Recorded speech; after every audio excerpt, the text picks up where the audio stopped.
नमस्कार, मैं हुसैन रिजवी। इस खास बुलेटिन में आपका बहुत बहुत स्वागत है। इंडियन एयरफोर्स के ब्रह्मास्त्र राफेल के हिंदुस्तान की सरजमीन पर टच डाउन होने में अब सिर्फ 23 घंटों का वक्त बाकी बचा है। फ्रांस से उड़े राफेल फाइटर जेट इस वक्त यूएई के अल दफरा एयरबेस पर हैं।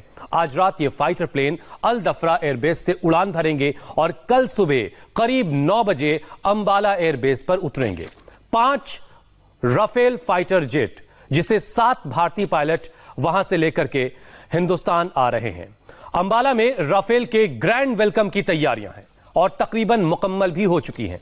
एयरफोर्स ने राफेल की लैंडिंग से पहले अंबाला एयरबेस के 3 किलोमीटर के आसपास का पूरा इलाका नो ड्रोन जोन घोषित कर दिया है। यानी सुरक्षा के लिहाज से इस पूरे इलाके को 3 किलोमीटर का आसपास का जो एरिया है उसे नो ड्रोन जोन घोषित किया गया है और ग्रैंड वेलकम की तैयारियां हैं। 5 राफेल कल सुबह करीब 9 बजे हिंदुस्तान की सरजमीन पर उतरेंगे और उसी से जुड़ी ये 5 अलग अलग तस्वीरें इस वक्त आपके टेलीविजन स्क्रीन पर है। दरअसल ये वो लड़ाकू विमान है जिसके आने के बाद भारतीय वायुसेना की ताकत कई गुना बढ़ जाएगी। इसे गेम चेंजर कहा जा रहा है। मल्टीपल टारगेट को अचीव करने की सलाहियत, काबिलियत रखने वाला राफेल जब हिंदुस्तान आएगा तो जिन फ्रंट पर हमारी प्रतिस्पर्धा या हमें चुनौतियां मिल रही हैं वो तमाम फ्रंट हम काउंटर करने में और बेहतर तरीके से कामयाब होंगे। भारत आ रहे 5 राफेल फाइटर प्लेन ने कल सुबह करीब 11 बजे फ्रांस के मैरिनिक एयरबेस से उड़ान भरी थी और करीब 7 घंटों की नॉन स्टॉप उड़ान के बाद यूएई के अल दफरा एयरबेस पर वो पहुंचे।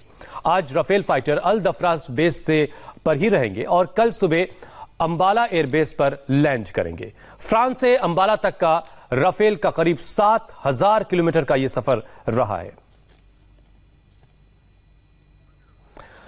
तो 7000 किलोमीटर का सफर तय करके राफेल हिंदुस्तान की जमीन पर पहुंचेंगे और पूरा हिंदुस्तान इस वक्त बेसब्री से इंतजार कर रहा है, क्योंकि लंबे वक्त के बाद भारतीय वायुसेना को कोई फाइटर जेट और राफेल जैसा फाइटर जेट मिलने जा रहा है, जिसके मिलने के बाद हिंदुस्तान की एयरफोर्स की ताकत कई गुना बढ़ जाएगी। अब सबसे बड़ा सवाल यह है कि राफेल के आने के बाद क्या कुछ बदलने वाला है उन लोगों के लिए जिनसे हमें चुनौती मिल रही, खास तौर से चाइना के फ्रंट पर। लगातार पिछले कुछ वक्त से हम एलएसी पर फेस ऑफ जैसी सिचुएशन को देख रहे हैं। चाइना का एक फाइटर जेट है J-20। अब हमारा राफेल आने के बाद हम चाइना के J-20 का कैसे मुकाबला कर पाएंगे वो अब आपके टेलीविजन स्क्रीन पर है। अब आप देखिए J-20 वर्सेस राफेल।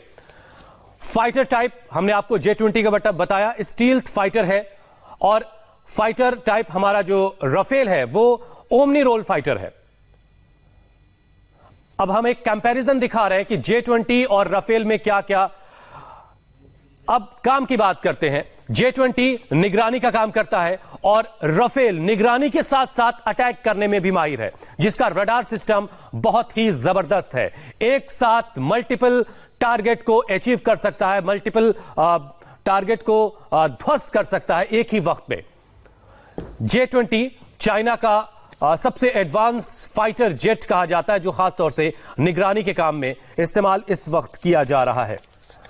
अब अगली बात रेंज की आती है, तो 1200 से 2700 किलोमीटर रेंज है J-20 की, जबकि राफेल की रेंज 3700 किलोमीटर है। दरअसल इसे आप कॉम्बैट रेडियस भी कह सकते हैं।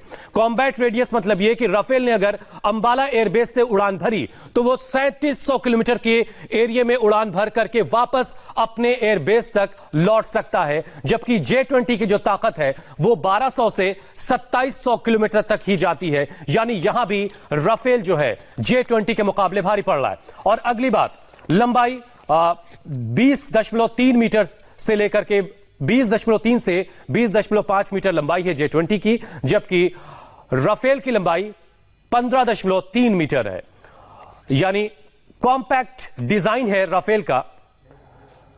अब ऊंचाई की बात करते हैं। देखिए ऊंचाई J-20 की जो है 4.45 मीटर है, जबकि राफेल की ऊंचाई थोड़ी उससे ज्यादा है, 5.30 मीटर। इसकी वजह से कॉकपिट का जो एरिया है वहां पर कंफर्ट पायलट्स के लिए बहुत बेहतर होता है और पायलट्स को सब कुछ अपने सामने और आसपास जितने भी ऑपरेटिंग स्विचेस हैं वो सब कुछ उन्हें कॉकपिट में आसानी से मुहैया होते हैं इस ऊंचाई के ज्यादा होने की वजह से। Wing span wing span J20 का 12.88 से 13.50 मीटर है, जबकि विंग स्पैन राफेल का 10.9 मीटर है। यह अभी हम आपको राफेल और J20 का एक कंपैरिजन दिखा रहे हैं कि आप समझ सके कि आखिर फर्क क्या है। कॉम्बैट रेडियस के बारे में हमने बताया, तो J20 की राफेल के साथ क्या मुकाबला है वो आपने देख लिया। अब जरा हम F-16 की बात कर लेते हैं। F-16 वो विमान है, वो फाइटर विमान है जो पाकिस्तान के पास है, जो उसे अमेरिका से मिले हैं। और आपको याद होगा, बहरहाल पहले हम F-16 के बारे में आपको बता दें। F-16 में जो मिसाइल लगी हुई है वो एमरॉम है, और राफेल में मिटियोर, स्कैल्प और हैमर, ये 3 अलग अलग मिसाइल हैं।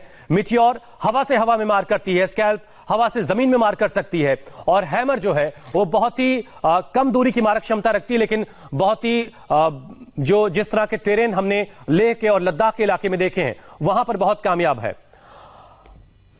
और अब रेट ऑफ क्लाइंब, ये बहुत इंपॉर्टेंट चीज है। 254 मीटर पर सेकेंड F-16 का क्लाइंब रेट है, जबकि राफेल का क्लाइंब रेट 300 मीटर पर सेकेंड है। जमीन से आसमान की तरफ जाने की ताकत क्लाइंब रेट कहलाती है। यहां भी राफेल F-16 के मुकाबले कहीं ज्यादा है। 254 F-16 का क्लाइंब रेट है पर मीटर प्रति सेकेंड, और 300 मीटर पर सेकेंड की क्लाइंब रेट के साथ राफेल आसमान की तरफ जाता है।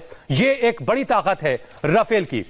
और अब ऊंचाई की बात हम कर लेते हैं कि 1 मिनट में F-16 15,240 मीटर तक की ऊंचाई को हासिल कर लेता है 1 मिनट में, जबकि राफेल 1 मिनट में 18,000 की ऊंचाई को हासिल कर लेता है, पा लेता है। ये तमाम ऐसी ताकतें हैं राफेल की जो उसे दुनिया के बेहतरीन फाइटर जेट की श्रेणी में सबसे आगे खड़ा करती हैं। और ये दो जो कंपैरिजन हम करके आपको दिखा रहे हैं, F-16 और J-20, वो उसकी वजह यही है कि हमें 2 फ्रंट से चुनौती है। सबसे बड़ी चुनौती हमें इस वक्त चाइना के फ्रंट से है और दूसरी पाकिस्तान के फ्रंट से। हालांकि हमने पिछले वक्त में पाकिस्तान के F-16 को अपने मिराज 2000 से ही मार गिराया था।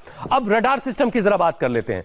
F-16 का जो रडार सिस्टम है वो 84 किलोमीटर में 20 टारगेट को डिटेक्ट कर सकता है, जबकि रडार सिस्टम जो राफेल का है उसका दायरा 100 किलोमीटर का है और एक ही वक्त में वो 40 टारगेट को ट्रेस कर सकता है और उसे अचीव भी कर सकता है। तो ये बड़े फर्क हैं, मेजर फर्क हैं जो हम आपको दिखा रहे हैं। अब जरा वजन देखिए आप। F-16 का जो वजन है वो 9.2 टन है, जबकि राफेल का जो वजन है 10 टन है। तो ये बड़े फर्क इस वक्त हम आपको दिखा रहे हैं। कॉम्बैट रेडियस, जिसका मैंने आपको पहले भी जिक्र किया था, F-16 का 4200 क्लेम किया जाता है, लेकिन कल ही हम नामबियार सर से बात कर रहे थे तो वो ये कह रहे थे कि F-16 का जो कॉम्बैट रेडियस का दावा है वो दरअसल फेक है, उसमें सच्चाई नहीं है। जबकि राफेल का जो कॉम्बैट रेडियस है वो 3700 किलोमीटर का है। हमारे संवाददाता मनीष प्रसाद, हमारे डिफेंस एडिटर हैं, वो इस वक्त हमारे साथ जुड़ चुके हैं, और हमारे संवाददाता अमित पालित इस वक्त लेह की वादियों में हैं। मनीष, सबसे पहले तो जरा देश के लोगों को बता दीजिए कि ये फाइटर जेट राफेल कब तक लैंड कर रहा है, उसकी गर्जना हम कब सुनेंगे? हुसैन, रफाल कल सुबह करीबन 9 से 9:30 बजे का वक्त है जब अंबाला के एयरबेस पर गोल्डन एरो स्क्वाड्रन का ये हिस्सा बनने जा रहा है। इस समय 7 फाइटर पायलट्स अल दाफरा के एयरबेस पर हैं और ये स्टॉप ओवर इसलिए दिया गया है क्योंकि ये 7000 किलोमीटर का ये पूरा लंबा सफर था।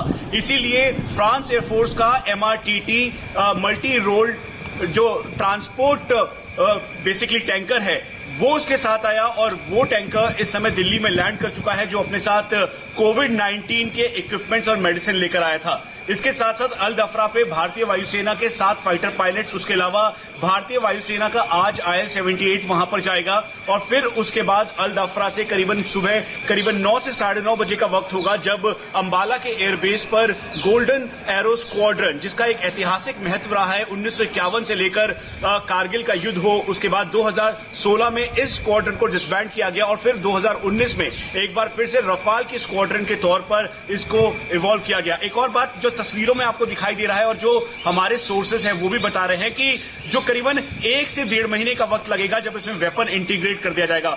हुसैन, आपने मीका, आपने मेटियोर स्कैल्प की बात की। दरअसल इन सब के इंटीग्रेशन के लिए टाइम लगता है, इसीलिए भारतीय वायुसेना को अब इमरजेंसी प्रोक्योरमेंट के तहत हैमर ले रही है, जो तुरंत, क्योंकि ये पूरी तरीके से रफाल में अभी भी इक्विप्ड है और एडवांस इक्विप्ड रहेगा। ये तमाम जो मिसाइलों का आप जिक्र कर रहे हैं, इनको इंटीग्रेट किया जाएगा राफेल के साथ। लेकिन एक सवाल जिसका जवाब हम सब जानना चाहते हैं कि अबू धाबी के अल दफरा से ये हमारे राफेल जो हैं फाइटर जेट्स, ये कब उड़ान भरने वाले हैं? हुसैन, ये करीबन जो हमें एयरफोर्स के सोर्सेज ने बताया है, उन्होंने कहा है कि 29 तारीख की सुबह 500 आवर्स यानी सुबह के 5 बजे ये फ्लाई करेगा और फिर करीबन 4 से 4.5 घंटे का वक्त रहेगा जब ये अंबाला के एयरबेस पर लैंड करेगा। और इसके लिए पूरी तैयारी अंबाला के एयरबेस पर भी की गई है। अंबाला के एयरबेस पे अलग से रफाल के लिए हैंगर बनाया गया है। आपको हम ये भी बता दें कि इसे द बुल्स का एयरबेस कहा जाता है, क्योंकि स्ट्रेटेजिक इंपॉर्टेंस होने की वजह से ये जैगुआर का एयरबेस है और साथ में यहां से इंटरनेशनल बॉर्डर और लाइन ऑफ कंट्रोल की दूरी बहुत कम है, 200 से कम जो दूरी है किलोमीटर की। तो इसी वजह से स्ट्रेटेजिक तौर पर इसे फ्रंट बेस के तौर पर इसको इस्तेमाल किया जाएगा। और ये भी जानना जरूरी है कि पहली स्क्वाड्रन अंबाला और दूसरी स्क्वाड्रन हाशिमारा, इसीलिए इसको लगाया जाएगा ताकि ये जो 2.5 फ्रंट वॉर का जो खतरा है उससे निपटा जा सके। इसीलिए अंबाला एयरबेस पे इसके वेपन सिस्टम्स, इक्विपमेंट्स, इसके सारे मैकेनिकल्स इक्विपमेंट सब पहले ही पहुंच चुके हैं और करीबन और सुरक्षा की वजह से मनीष, अंबाला एयरबेस के 3 किलोमीटर का जो एरिया है उसके रेडियस का, उस रेडियस में नो ड्रोन एरिया, उसको नो ड्रोन जोन घोषित कर दिया गया। मतलब सुरक्षा के एतबार से भी सारे कदम उठाए जा रहे हैं इससे पहले कि राफेल जो है वो टच डाउन करे हिंदुस्तान की सरजमीन पर। अब जरा अमित पालित के पास चलते हैं। अमित उन वादियों में है जहां पिछले कुछ वक्त पहले हमने एक बड़ा फेस ऑफ देखा था। अमित, राफेल के टच डाउन करने में बहुत ज्यादा वक्त नहीं है, करीब 22-23 घंटों का वक्त बाकी बचा है, लेकिन ये लैंडिंग अंबाला एयरबेस पर होनी है। लेकिन इसकी हलचल आप क्या वहां कुछ महसूस कर रहे हैं लेह की वादियों में? हुसैन, आपको एक बात बताते हैं, भले ही लैंडिंग अंबाला में होगी लेकिन उसकी जो हलचलें हैं वो सिर्फ लद्दाख में ही नहीं बल्कि लद्दाख को क्रॉस करके जो LAC का इलाका है और जहां पर चाइनीज बेसेस हैं और जहां पर उनके J-20 है या फिर J-35 और J सीरीज के विमान हैं, वो सभी अब खौफ में रहेंगे, क्योंकि जो राफेल विमान है उसकी जो ताकत है, उसकी जो खासियत है, उसके सामने कहीं टिक नहीं सकते। आप जिक्र कर रहे थे हुसैन, मैं बताना चाहता हूं कि जो J-35 है और J-20 जो विमान है जिसे स्टेल्थ कहा जाता है, लेकिन आपको बता दें कि ये पूरी तरह से स्टेल्थ विमान नहीं है।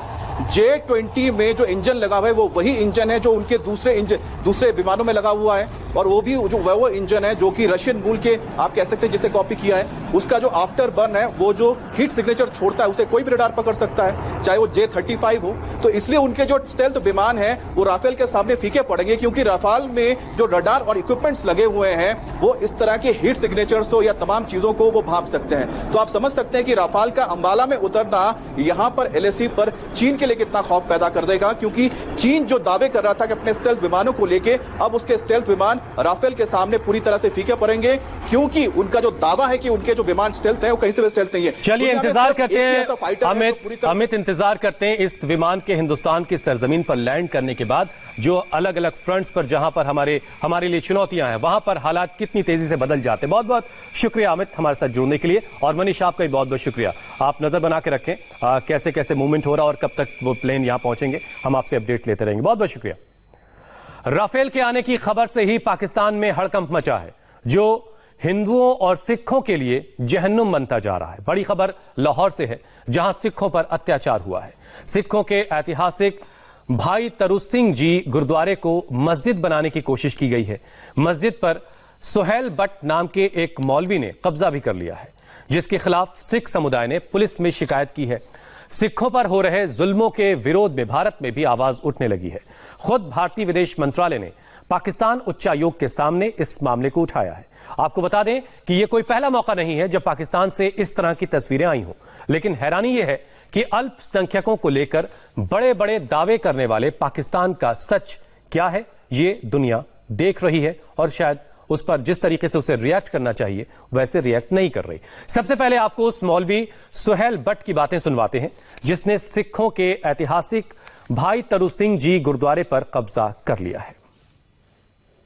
तकलीफ दे बाद ऐ वे कि पाकिस्तान साडा मुल्क और असी सच्चे मुल्क तो भी सच्चे, मजहब तो भी सच्चे और अल्हम्दुलिल्लाह इस जगह तो भी सच्चे। हर लिहाज नाल असी सच्चे। वो झूठा हो के वो इत्थे आके बदमाशी लावे, साडी मस्जिद उत्ते अपना कब्जा इजारादारी साबित करे। एक सबूत ਅਸੀਂ ਕਹਿੰਦੇ ਦੁਨੀਆ ਦੀ ਕਿਸੇ ਅਦਾਲਤ ਕਿਸੇ ਪੰਚਾਇਤ ਵਿੱਚ ਆ ਕੇ ਸਾਡੇ ਨਾਲ ਗੱਲ ਕਰੋ, ਕਿਸੇ ਮੈਜਿਸਟ੍ਰੇਟ ਦੇ ਅੱਗੇ ਕਿਸੇ ਅਦਾਲਤ ਵਿੱਚ ਇੱਕ ਸਬੂਤ ਦਿਓ ਸਾਨੂੰ ਬਾਬਾ ਜੀ ਦੇ ਸਦਕੇ ਹਜ਼ੂਰ ਪਾਕ ਦੇ ਸਦਕੇ ਇਨਸ਼ਾਅੱਲਾ ਅਸੀਂ ਦੱਸਨੇ ਆ ਸਬੂਤ ਹੁੰਦਾ ਕੀ ਹੈ। 20 ਲੱਖ ਜਾਨਾਂ ਦਿੱਤੀਆਂ ਮੁਸਲਮਾਨਾਂ ਪਾਕਿਸਤਾਨ ਬਣਿਆ। ਹਾਂ ਸੁਣ 20 ਲੱਖ ਮੁਸਲਮਾਨਾਂ ਨੇ ਬਿਲਕੁਲ ਸਹੀ ਤੁਸੀਂ ਕਿਹਾ 20 ਲੱਖ ਮੁਸਲਮਾਨਾਂ ਨੇ ਜਾਨਾਂ ਦਿੱਤੀਆਂ। 1 ਲੱਖ ਔਰ ਸਿੱਖੜੇ ਔਰ ਮੁਸਲਮਾਨਾਂ ਦੀਆਂ ਇੱਜ਼ਤਾਂ ਹਾਂ ਸ਼ਹੀਦ ਹੋਈਆਂ ਔਨ ਰਿਕਾਰਡ ਹੈ। ਧੀਆਂ ਭੈਣਾਂ ਸ਼ਹੀਦੀਆਂ ਬਿਲਕੁਲ। ਔਰ ਇਹਨਾਂ ਨੇ ਬਦਮਾਸ਼ੀ ਉਦੋਂ ਵੀ ਹੁਣ ਵੀ ਬਦਮਾਸ਼ੀ ਲਾ ਰਹੇ 2020 ਚ ਵੀ ਬਦਮਾਸ਼ੀ ਲਾ ਰਹੇ 2020 ਚ ਵੀ। ਔਰ ਸਾਡੇ ਮੁਲਕ ਵਿੱਚ ਸਾਡਾ ਮੁਲਕ ਮੁਸਲਮਾਨਾਂ ਦਾ ਪਾਕਿਸਤਾਨ ਕਲਮੇ ਦੀ ਬੁਨਿਆਦ ਤੇ ਬਣਨ ਵਾਲਾ ਮੁਲਕ ਬਿਲਕੁਲ। ਔਰ ਇਹਨਾਂ ਦਾ ਤਲਕ ਕੀ ਹੈ ਬਦਮਾਸ਼ੀ ਨਾਲ ਬਿਲਕੁਲ। ਅੱਛਾ ਇਹਨਾਂ ਕੋਲ ਕੋਈ ਸਬੂਤ ਹੈ ਸਾਡੇ ਨਾਲ ਬੈਠ ਕੇ ਗੱਲ ਕਰੋ। ਨਾ ਕਿਤਾਬਾਂ ਚ ਨਾ ਤਾਰੀਖੀ ਨਾ ਕਾਗਜ਼ੀ ਕੋਈ ਸਬੂਤ ਨਹੀਂ। ਪਟਵਾਰਖਾਨਾ ਸਾਡਾ ਬੋਲੇ, ਕਿਤਾਬਾਂ 600 ਸਾਲ ਦਾ ਰਿਕਾਰਡ ਇਸ ਜਗ੍ਹਾ ਦਾ ਸਾਡਾ ਬੋਲੇ ਮੁਸਲਮਾਨਾਂ ਦਾ। ਆਸਾਰ ਤਰਜ਼ ਤਾਮੀਰ ਹਰ ਚੀਜ਼ ਮੁਸਲਮਾਨਾਂ ਦੀ ਬੋਲੇ ਤੇ ਇਹ ਆ ਕੇ ਬਦਮਾਸ਼ੀ ਲਾਏ ਤੇ ਬਦਤਮੀਜ਼ੀ ਕਰੇ। ਇਹ ਹੁਣ ਜਿਹੜੀ ਪਿੱਛੇ ਲਾਈ ਨੇ ਉਹ ਹਿੰਦੀ ਚ ਲਿਖੇ ਹੈ, ਉਹ ਥੱਲੇ ਲਿਖੇ ਹੈ ਇਹ ਲਾਈਏ। और दिल्ली सिख गुरुद्वारा प्रबंधक कमेटी के अध्यक्ष मंजिद